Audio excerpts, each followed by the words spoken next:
Hi everyone, welcome to this vlog stroke shop tour. This is Ely Exotics, about 30-minute drive from my home. And a very special quick shout out to the owner Tom, who has helped massively with Ty Streetman's new book, Aquatic Habitats Inspired by Nature. So we'll take a look around. It's got reptiles, but we're going to focus on the aquarium section, some beautiful fish. And actually one of the main reasons I'm here is to select some fish for my therapist's waiting room aquarium. So we'll check those out shortly, and then we'll get those into the aquarium later. So the first thing I notice when you come into this shop is when you go into most reptile stores, they tend to have a certain odour, but this actually smells very fresh. It's really well laid out. It's actually in a beautiful area in Ely. We've got some horse fields in the background there, loads of parking. Everything's neatly laid out, very clean, very well organised. Those are different plants for your reptile habitats, etc. But that's lots of dry goods, loads of aquariums. But let's check out the livestock. So over here we've got our cichlid section. First thing I've noticed is the flowerhorn here. Quite a controversial fish, but beautiful nonetheless. Absolutely stunning fish. And that is pretty expensive, I believe, £130 or so. But very, very intelligent. Very much of a pet fish. We've got other cichlids here, some more kind of general species. Rams. There are some apistogrammas, which I think I'm tempted to get a pair for the therapist's tank. It's actually a 75 litre, 20 gallon, so we can't get anything too big. Some beautiful discus here. So these are no longer, we can't get Stenker fish anymore, but these are the next best thing. So Tom imports these from a breeder using hard water. So all the fish here are kept in hard water, which is ideal because our tank in the therapist's waiting room is hard water as well. We're in Cambridgeshire here in England, which does have very hard water. So we've got some more kind of general community fish here. We've got some cardinal tetras. And these will actually be the fish that we will be getting today. So we're probably going to get between 10 and 15 of these. Absolutely bulletproof. These have been bred in hard water. So as you may know, cardinal tetras in the wild come from very, very soft and acidic water. But over the generations, of course, they've managed to kind of breed them and make them very adaptable to harder water conditions. Got some rainbow fish here. Beautiful. Never actually kept rainbow fish. Some Crebensis, stunning cichlid there from Africa. What have we got here? Severums. That's another fish I've never kept. But all the fish in great condition, obviously well maintained, well fed. All the tanks are individually filtered. I really like this idea because it means you can control any contamination. It limits the spread of any diseases, so you can obviously literally controlling each tank by tank. There's some Pelgramis here, and there's actually a albino Senegal Bishir. Never actually kept a Bakir either, or Bishir, however you pronounce it. And then a load of live bearers. We've got the sort of platies, mollies, swordtails, standard selection, and then moving on to some beautiful tetras. These are Colombian redfins, so these will actually get much bigger. Kept these in a jungle style scape a good 10 years ago or so, probably more actually. Beautiful, but these will get at least twice, 3 times as big. And then more community kind of fish. You can just see an overall impression of the layout here. Got barbs, lots of different barbs, lots of tetras, minnows. These cherry barbs are looking really lovely. Odessa barbs, again, these will get bigger.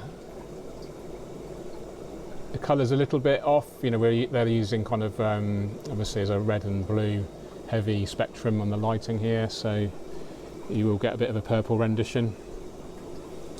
We've got some big old cichlids here. And these are the discus I was mentioning. These are absolutely stunning. These are huge. If I put my hand, you can just see that's right up against the glass, the fish, so you can just get an impression of how big these fish are. Stunning specimens. And if you look at them head on, you get a nice. This is the best way to tell how healthy they are, if they're being well fed. It's just how thick they are from the front. Beautiful fish. Unfortunately, I just couldn't give them the attention that they needed when I had these at home. There's people still asking where my discus are. And we do have a little turtle over here, Fly River turtle in the corner. It's £1,000, so I don't think we'll be getting that today, Jamie, do you? No. And I think it might do a little bit of damage in our aquarium. I think it takes a bit too much room up, doesn't it? Yeah. Yeah. I like him It is cute. We've got some more, obviously more fish here. We've got some beautiful blue angels. These are similar to what I keep at home at the moment in my Scopoline 60. Actually a good price as well. So the fish are very reasonably priced and they're all really healthy. I'm really, really impressed. It's my first ever visit to Ely Exotics, so if you are ever in the Cambridgeshire area or you want to make a dedicated trip wherever you live, then definitely make your way down here. Some superb quality fish and reptiles as well. But you like these? Yeah. The white widow tetra? Yeah. Interesting. But you prefer the cardinal tetras, right? Yeah. Yeah. But it's good because you want to be keeping your own aquarium, so this is a good bit of research for you, isn't it? You know, maybe make a note of what you like. Yeah, they have more Got some more female betters. So this is Jamie. Jamie is my therapist's son, and he is keen to have his own aquarium. But before he does so, I'm giving him a bit of training and showing him the ropes of how we choose fish, make sure they're appropriate, make sure they're compatible with the tank size and water chemistry and with each other. So Jamie is, I think, a little bit obsessed with betters, and so I did suggest that maybe he does a lot more research on these fish in particular, because they do have specific needs, especially the differences between the males and the females, the fancy, the long fin and short fin, etc. So let us know in the comments if you're a better expert, and where should Jamie go to find out some more information about betters. These are cool, aren't they, Jamie? These checkerboard cichlids, yeah, the spots. Yeah.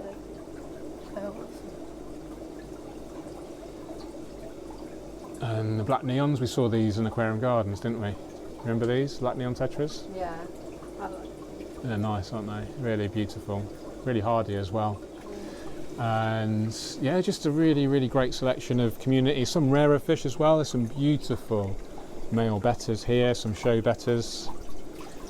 Which is your favourite one here, mate? This one. I reckon if we just gently encourage him to come up, maybe.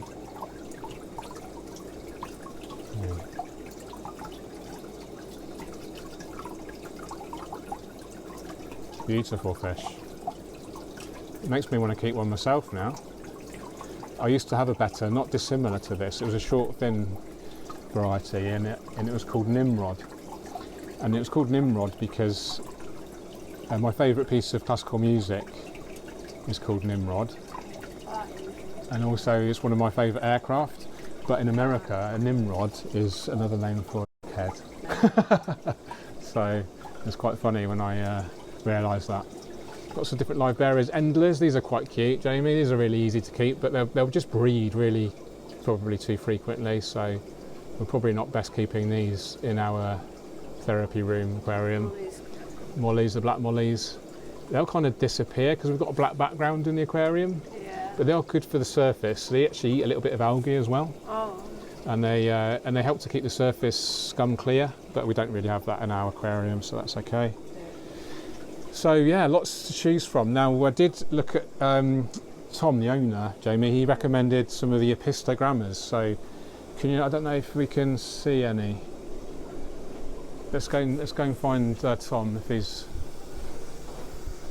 Can you show us the apistos, please, Tom? Yeah. And have these tank bred? Again? Have these been captive bred, the pistos? Yeah, tank bred, yeah. So they're used to hard water, yeah? They're perfectly used to the hard water, yeah. That's awesome. We've had them here a little while, so they've grown up and started to colour now as well. That's okay, cool. And then can you recommend us some decent food as well for both the cardinals and the...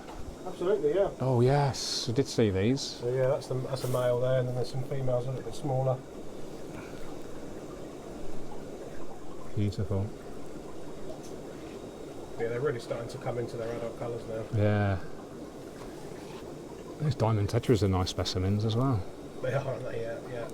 Honestly, I'm really impressed, mate. Yeah? Yeah. Thank you very much. No, it's really cool. I'm going to come in. It's only half an hour drive from me. Oh, perfect. Yeah. Yeah, awesome. Yeah, we'll get a pair of them, mate. And then I think 12 cardinals. 12 cardinals? Yeah, no problem. Perfect. Thank you. These are good size as well. These white clouds. So these are great because these do better in subtropical. So you don't actually need a heater for your aquarium. So if you don't want to save a bit of electricity, Yeah. really hardy, and they're really, when they get settled in, you'll get the males like flare their fins and so they extend their fins and they show off a really bright colour as well. These are good fish for eating algae. These are called Siamese algae eaters, but they get really big eventually.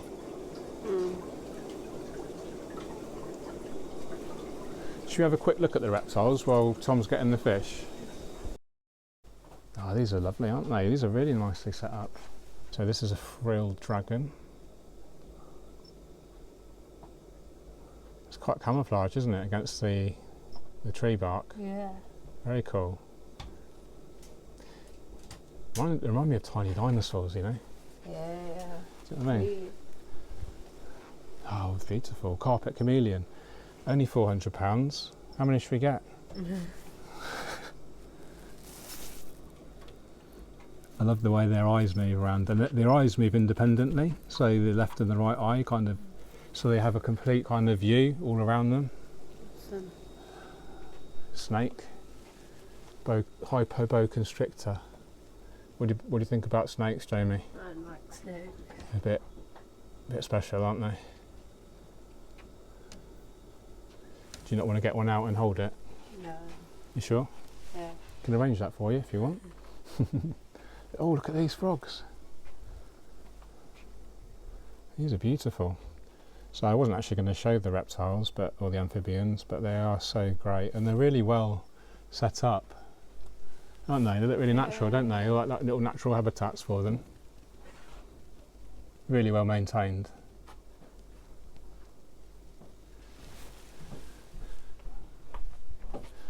Little tortoise. I like tortoises. Yeah. These will live for years and years. They'll probably outlive the owner, you know, some live over 100 years, I'm sure. Wow. Amazing, isn't it? It's a lifelong commitment, that's for sure. But yeah, what an amazing shop. Yeah. Not huge, but so much is packed into it. Yeah. Hardscape as well. You're not doing any awards, eh, mate? No. I'll come and set you a tank up if you did. No, we stick with blue ball. Okay. Sort of premium end. Yeah. There's the fish. There we go. Awesome, mate. Thank you so much. So we've got 12 cardinals. They're good size already, aren't they? They are, yeah. And a pair, so a male and female, That's a pistogramma, Hongsley. Queensloy. Awesome. And these are all captive bred, so they're going to They be are, yeah. perfect for our water. Our water will be the same as yours, pretty much, I'm sure. European bred, Yeah, cool. And what food do you recommend then? So we use, I can show you it down there, but we use the NT Labs probiotic foods. Perfect. Yeah. Just find that the fish can digest a lot more, therefore the tank stays cleaner. Yeah. There'll be less maintenance for you, which is always a win. Yeah. That's awesome. And it's just a really, Yeah, just an all-rounder. food. Anything else? Is that it? That should be it for what you Yeah. You can definitely use some frozen Some and frozen foods. live. Okay. Yeah. Cool. Excellent. Well, That's a complete food, so. cool. We'll get them now, mate, before Jake gets here. Here we are. We're back in the therapy waiting room, and we've added the fish. So we've got 12 cardinal tetras and a pair of the pistogrammas. They've settled in really well. We have acclimatized them for temperature and water chemistry, but I'm really pleased to see that they've settled in really well. The cichlids have taken a little bit longer to settle in, but they are a little bit more sensitive. So this is hard water, and traditionally you would only keep cardinal tetras in soft water, but these have been captive bred in Germany over many, many generations, so they're absolutely used to hard water and thrive. They're actually hardier than the more commonly available neon tetras, which 10, 20 years ago, the neons used to be much hardier than they are now, but now the cardinals are much easier to keep. And I'm just really pleased that the tank's looking really great. There's no nuisance algae. I did give the plants a trim the other day. We're just running one of the LEDs, so there's literally just 8 watts of lighting. We're keeping the temperature relatively low, so energy costs are really low on this tank. And it's just a joy to experience in the waiting room. I'm sure the clients, when they're waiting for their appointment, they can just gaze into the tank, use a little bit of mindfulness, ease their anxieties if they have any, and get ready for their next appointment. So thanks to Ely Exotics for helping support this video with the cheeky little discount on the fish. Thanks to Jamie, of course, for giving me some great company. I'm sure he's going to pester his parents soon about his own aquarium. Thanks for watching, everyone. Take care. See you on the next one. Cheerio.